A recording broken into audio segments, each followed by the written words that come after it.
Kawawa. Yun ang masasabi ko. Mm. Binakbakan ako. Binakbakan ka. Oo. Kawawa, ano? Kasi nga, ay, ano ba yan? Kasi nga nilalaban ako ng Diyos eh. Oo. Siyempre. Kailangan maging matapang ka. Kasi pag duwag ka, hindi ka magiging pinuno. Di naging pinuno ka na dati. Ha? Naging Eh, siguro yung nakaraang buhay ko. Pinuno ka na. Kasi ang daming galit sa akin. Yung katulad niya, di ba kinuwento ko sa iyo yung ABS-CBN? Mm. Alam mo yung ABS-CBN, kaya yan minalas, pinatambangan ako ng 1994 niyan sa Marcos Highway. Alam mo kung anong security agency nila, yung Gold Link, nakalagay dito. Pero hindi ko alam kung Gold Link yon. PJT Papa Juan Tanga. Papa Juan Tanga, PJT Papa Juan Tanga, yung 713, yun ang number. Pagdating sa Marcos Highway, may security guard nakaganon, no? Pero hindi naman gumanon, nakaganon lang. Binuksan yung high ace yun eh. Di ba may mga sinaunang alam mo kung anong nangyari? Hindi pa. Yung isang artista na sikat at saka yung isang may-ari ng ABS-CBN, sinumpa. Yun ang masasabi ko sa inyo, sinumpa.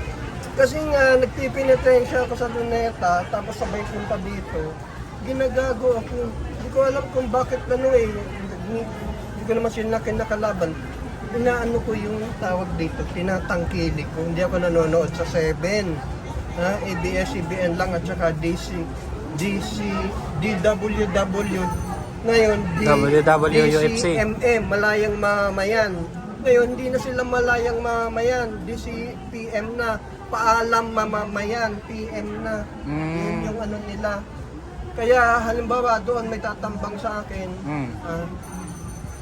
At pag hindi ako tinabla ng bala, gunaw. Gunaw ang mundo. Kasi nga ito nga yung gumagana sa akin, nag-guide, yan. Grabe yung sacrifice ko pagkatapos tatambangan ko, wala ka namang ginagawang masama. Ngayon magtatayo ako ng brotherhood. Kaya lang ang kailangan kong puhunan 300 million. 300 million. Nakita mo na ba yung yung binigay kong papel? Hindi, meron akong binigay na mga papel. Meron akong binigay, hindi, magazine yun. Babasahin. Magazine. Ngayon, yung nakalagay doon, Sedona Journal of Emergence. Ngayon, yung Sedona Journal of Emergence, English yun sa Amerika. Ngayon, ang pahina noon, pages 94-95.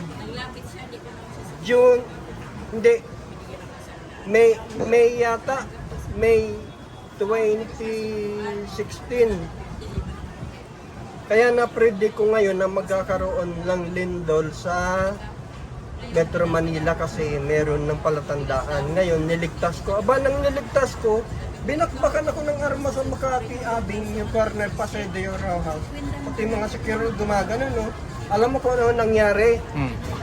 Yung mga branch ng nila, Bank of the Philippine Islands, baksak. Ngayon, sisingilin ko na sila 600 million. Pero ang totoo niyan, 50 million lang sa akin. Sa barkada kasi.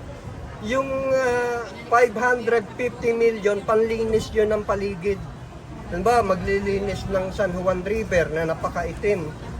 Kahit isda, wala kang makikita doon. Botete, wala. Ngayon, 550 million. Hindi pa, malapit pa lang maging botete. 500, hindi, totoo ito. 550 million sa singilin ko sa kanila. Sinabi ko na yun sa traffic aid ng Makati. Sabi ko, anong building ito?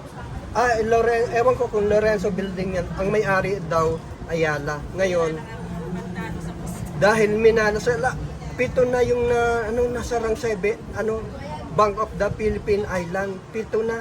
Paano? Ginaganon ako Nililigtas ko ng 20, nasaan ka ba ng 2018? Nasaan ka? 2018. Dito. Nasaan ka ng 2018? Dito lang.